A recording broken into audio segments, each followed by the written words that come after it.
आमिर अहमद खान साहब, एक तरफ रिकंसिलिएशन की ये कयास आ रही है, गुफ्तगू, फिर कंटेनर जिस पर आज़ादी या मौत लिखा है, मज़ाहमती इस्तारा है, ये बारीक लकीर है मुफाहमत और मज़ाहमत के दरमियान। पीटीआई तवाज़ुन बरकरार रख पाएगी, सियासी खला में गिर जाएगी। ऊपर दो मुअज़्ज़ज़ पैनलिस्ट में से एक ने गुफ्तगू करते हुए कहा कि कोई पोलिटिकल स्ट्रेटेजी नहीं है, और एक तरफ कहा गया कि पोलिटिकल स्ट्रेटेजी मौजूद है।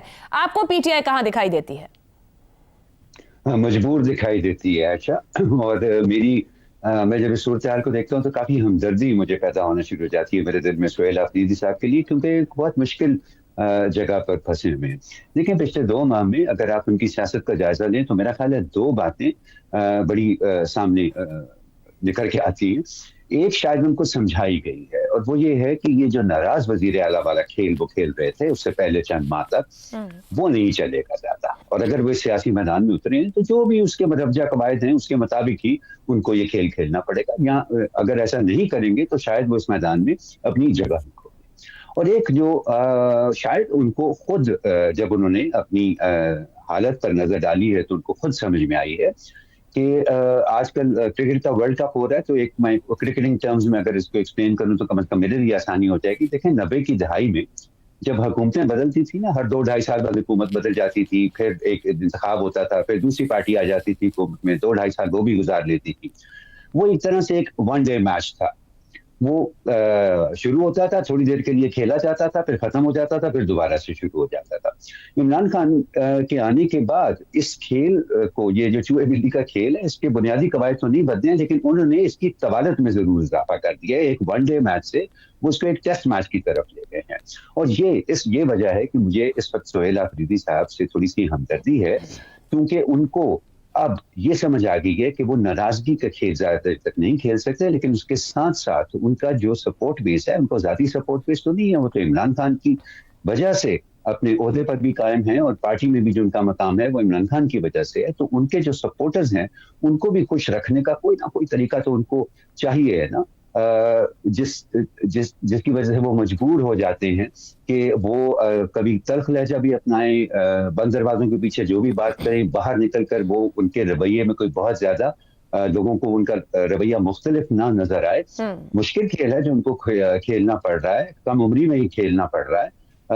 लेकिन इस तो आप ये कह रहे हैं वो मुफाहमत और मज़ाहमत में तवाज़ुन कायम रखे हुए हैं, मगर क्या उनके पास कंटेनर सियासत की गुंजाइश है?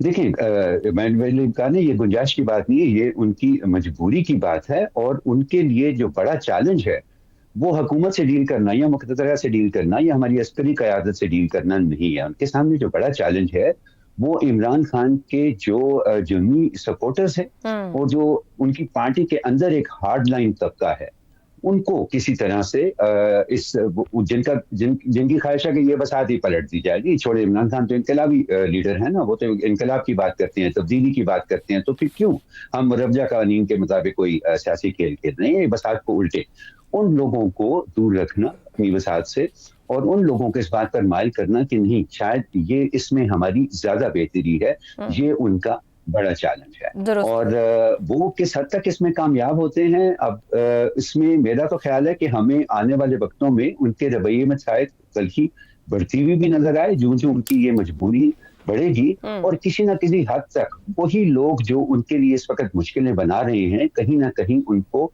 उनके सहारे की भी जरूरत पड़ेगी कि कहीं ऐसा ना हो कि वाकई वो अगर इस खेल में पीछे हट जाए तो जो हार्ड लाइनर्स हैं वो इस बसात को ही उलट। हुकूमत ने नेट मीटरिंग को नेट बिलिंग के नए निज़ाम से बदलकर सोलर पावर की बुनियादी मुआशियात को ही तब्दील कर दिया है। नेपरा की नई रेगुलेशंस के मुताबिक सार्फिन को अब यूनिट के बदले यूनिट नहीं मिलेंगे, बल्कि उनकी कीमत अदा करना होगी। नए नेट मीटरिंग सार्फिन के लिए लाइसेंस की मुद्दत 7 साल के बजाय 5 साल होगी। सार्फिन का यूनिट अब सरकारी यूनिट के बराबर नहीं होगा। हुकूमत को बेची जाने वाली बिजली की फी यूनिट कीमत में 17 रुपए यानी 3 गुना की बड़ी कमी कर दी गई है, जिसके बाद अब फी यूनिट कीमत 27 रुपए के बजाय सिर्फ 10 रुपए होगी। जबकि ग्रिड से लिए जाने वाली बिजली पर वही पुराना टैरिफ लागू होगा जो 50 रुपए फी यूनिट से भी तजावुज कर चुका है। यानी अवाम हुकूमत को क्लीन एंड ग्रीन एनर्जी का यूनिट इंतहाई सस्ता बेचे और फिर वही यूनिट हुकूमत से 5 गुना महंगा खरीद ले। गुज़िश्ता कुछ बरसों के दौरान लोड शेडिंग और बिजली की कीमतों में बेतहाशा इजाफे के बायस मुल्क में सोलर और नेट मीटरिंग सार्फिन की तादाद में तेजी से इजाफा हुआ। लोगों ने जमा पूंजी, कर्ज और किस्तों पर सोलर सिस्टम्स लगवाए। अप्रैल 2022 में खुद उस वक्त के वजीर आजम शहबाज शरीफ ने सोलर पैनल पर 17% ड्यूटी खत्म करते हुए इसे हर घर की जरूरत करार दिया था। उस वक्त पैगाम वाज़ेह था कि सोलर लगाएं, मुल्क का बोझ कम करें, मगर अब पॉलिसीज मुसलसल बदलकर उन्हीं सार्फिन को मुश्किल में डाला जा रहा है जिन्होंने रियासत की पॉलिसी पर एतमाद किया। दिलचस्प बात यह है कि हाल ही में वजीर आजम ने सनतों के लिए बिजली की कीमत में 4 रुपए कमी का ऐलान किया। यानी एक तरफ कारोबारी तबके को रियायतें, दूसरी तरफ घरेलू सोलर सारिफ को उसकी अपनी पैदा करदा बिजली भी महंगी।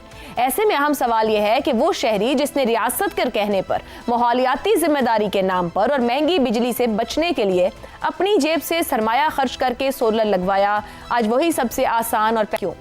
बरसों से हमें बताया जाता रहा कि बिजली IPPs की वजह से महंगी है, मगर जब आम आदमी ने वो बोझ कम करना चाहा तो अचानक वही निज़ाम के लिए मसला बन गया है। असल मसला सोलर सारिफ है या वो मुआहिदे जिन्हें छेड़ने की हिम्मत नहीं की जाती? हुकूमती पॉलिसीज अवाम के साथ मुआहिदे की तरह होती हैं। जब हुकूमत अपनी ही पॉलिसीज वापस ले ले तो अवाम निज़ाम से जुड़ने की बजाय उससे निकलने का रास्ता ढूंढते हैं। इसी पर गुफ्तगू करेंगे और पैनल के लिए सवाल इस तरह से। नेट बिलिंग का नया निज़ाम, हुकूमत सोलर सारिफ से 10 रुपए का यूनिट खरीद कर 55 रुपए का बेचेगी। हुकूमत की नई सोलर पॉलिसी या अवाम की जेब पर डाका डालने का नया तरीका। ज़ैगम साहब, ये निज़ाम की इनएफिशिएंसीज को फिक्स करना या अकाउंटेबल करने की बजाय अवाम को फिक्स करने का तरीका, क्या ये एक नया पैटर्न हो गया है हुकूमत चलाने का? क्योंकि अवाम ही फिक्स हो सकते हैं ना, निज़ाम तो फिक्स नहीं हो सकता। ये जो पाकिस्तान का पावर सेक्टर है, ये हमारी पावर एलीट, हमारी ताकत की, अशराफिया की नालायकी, नाअहली, बदउनवानी का ताजमहल है। इहराम मिस्र है इनकी नालायकी और बदउनवानी का। अब ज़रा देखिए, सोचिए कैसा मुल्क है। ज़रूरत से ज़्यादा दुगने से भी ज़्यादा पावर स्टेशन लगा दी, इतनी कैपेसिटी बढ़ा दी, मुआहदे डॉलर में किए, उतनी कीमत लगा दी जो ये मुल्क देना अफोर्ड नहीं कर सकता था। पावर स्टेशन लगा दिए, तारें नहीं बिछाई। फिर फ्यूल जो है कि किस चीज़ से बिजली बनेगी, तमाम इंपोर्टेड से बनेगी, महंगी। थरकोल दरियाफ्त हो चुका था, उस पर काम शुरू हो चुका था, पावर स्टेशन भी साथ में लग रहा था। आप 80% थरकोल पे ले जाके दुनिया की सस्ती बिजली बना सकते थे। आपने दुनिया की महंगी तरीन बिजली बनाई। डिस्कोस को, जो पावर डिस्ट्रीब्यूशन कंपनीज, उनको रिफॉर्म नहीं किया। 25% तक चोरी होती है, इनएफिशिएंसी है, कुछ करने को आप तैयार नहीं है। हालत यह कि अब लोग अफोर्ड नहीं कर सकते। सनत अलग बर्बाद हो रही थी, उनको बचाने की कोशिश कर रहे हैं। लोग अलग तबाह हो रहे थे, लोगों की पूरी तनख्वाह, पूरी पेंशन के बराबर बिजली के बिल आ रहे थे। अब लोग भाग रहे हैं, बेचारे लोग भागे हैं सोलर की तरफ, तो अब वो वारे नहीं खा रहा। लोगों का तो कसूर नहीं है, लोग तो बहुत सस्ती बिजली बना रहे हैं। एक इनकलाब की तरफ लोग जा रहे हैं। पाकिस्तान उस इनकलाब की एक मिसाल है, जो ग्रीन रेवोल्यूशन है, दुनिया में पाकिस्तान उसकी मिसाल है। लेकिन ये हजम नहीं हो रहा सरकार को। इस वजह से नहीं कि लोगों ने कुछ गलत किया है, इसलिए कि आपने एक सबसे अहम सेक्टर को, जिसके सर पे सवार होकर आपने मुल्क को सनत की तरफ लेके जाना था, रोजगार की तरफ लेके जाना था, खुशहाली की तरफ लेके जाना था, उसको ये अपने हाथों, अपनी पॉलिसियों से बर्बाद किया। आप कैलकुलेटर तक उठा के कैलकुलेट करने की सलाहियत नहीं रखते थे कि अगले 10 साल में पाकिस्तान की बिजली क्या होगी, जरूरत क्या होगी। गलत मफरूजे को बुनियाद पे आपने तमाम पॉलिसी बनाई।